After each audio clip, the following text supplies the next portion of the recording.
वाशिम तालुक्यातील आडोळी ग्रामपंचायतीनं गावातील अतिक्रमण निष्कासित करण्याबाबत ठराव घेतला, मात्र या ठरावाची अंमलबजावणी होत नसल्यामुळे तहसीलदार, सरपंच, उपसरपंच, ग्रामपंचायत सदस्य आणि ग्रामसेवकांवर कारवाई करावी या मागणीसाठी जिल्हाधिकारी कार्यालयासमोर शिवसंग्राम संघटनेचे जिल्हाध्यक्ष गजानन इढोळे यांनी आमरण उपोषणाला सुरुवात केली आहे।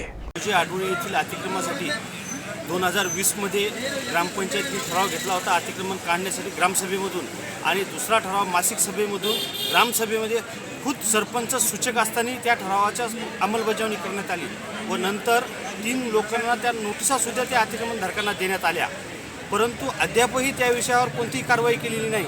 आणि सरपंच यांनी तेच पुटअप करून तहसीलदार यांनी दिली, तहसीलदारांनी याच्यावर कोणती कारवाई केली नाही आणि सरपंचाने डबल दुसरं पत्र असं दिलं की आम्ही कोणत्याही प्रकारची कारवाई करणार नाही।